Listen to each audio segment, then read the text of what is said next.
the other's front line, resulting in a type of stalemate.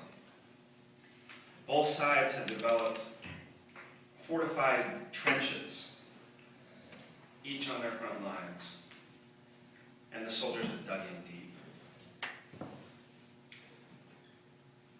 The cold weather and the freezing rain had made it fairly unbearable to be a part of that.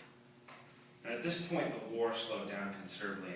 Even so, thousands were dying each day, both from bullets and the common enemy, influenza.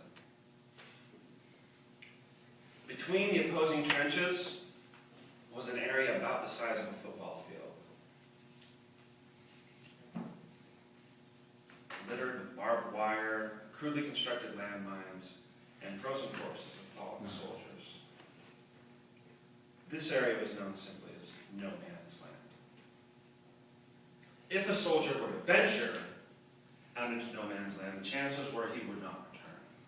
There were snipers on both sides to make sure that's what happened. Unfortunately, it was many soldiers' duty to go out into no man's land. British poet Wilfred Owen described it in this manner. No man's land is a pockmark like the body of foulest disease, and its odor is the breath of cancer. No man's land under snow is like the face of the moon, chaotic, crater-ridden, uninhabitable, awful, the abode of madness. Hideous landscapes, vile noises, everything unnatural, broken, blasted, the distortion of the dead, whose unburiable bodies sit outside the dugouts all day, all night. The most execrable senses.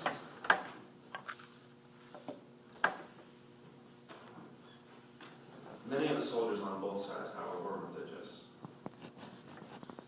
And every Sunday, both up the German line and up the British line, communion was served, and you could often hear the voices of young men singing hymns. On the night of December 23rd, the German troops found refuge in a bombed-out monastery, and there they held a Christmas service. That night, a few Tannenbaums, Christmas trees, started to appear along the German trenches, their candles flickering in the night. The British soldiers took notice of this and began to sing carols from their youth. Slowly, word spread up and down the line as cautious heads peeked over these sandbags to catch a glimpse at the thousands of lights flickering on them. Two British officers eventually made their way over to the German line, and against orders, brokered a sort of treaty. The treaty was pretty unnecessary, seeing as though up and down the line, many troops had already started an informal ceasefire. And over the next 2 days,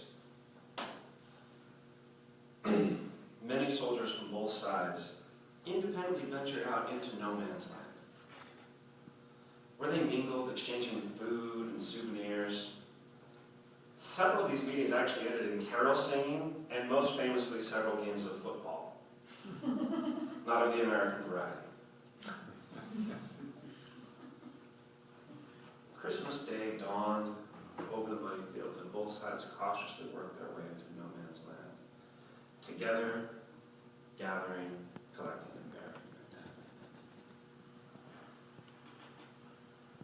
They stood together as prayers were offered, and the 23rd Psalm was read. The Lord is my shepherd, I shall not want. He maketh me to lie down in green pastures. He leadeth me behind the still waters, beside the still waters. He restoreth my soul. He leadeth me in the paths of righteousness for his name's sake. Yea, though I walk through the valley of the shadow of death, I will fear no evil. For thou art with me, thy rod and thy staff, they comfort me. Thou preparest a table before me in the presence of mine enemies. Thou anointest my head with oil, my cup runneth over. Surely goodness and mercy shall follow me all the days of my life, and I will dwell in the house of the Lord forever.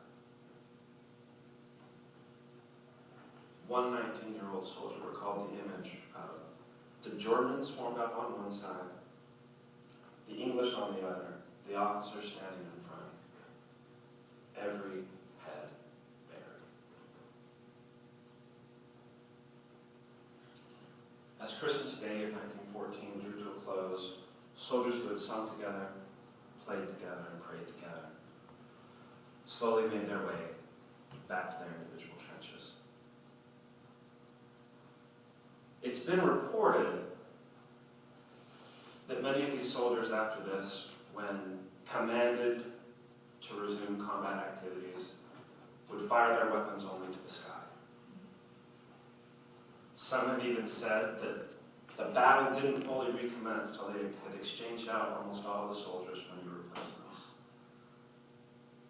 I don't know that those two stories are true. I do know one thing, though, and this is what we know. There were two groups of people in that field that time of year. Two groups of people who had been cajoled, taught, and convinced that in order to survive, they had to hate and kill the other. These two groups found mutual understanding in the spirit of love and understanding that is such a part of this time of year. They found a sense of community where none should be possible. These two enemies found common ground in a forsaken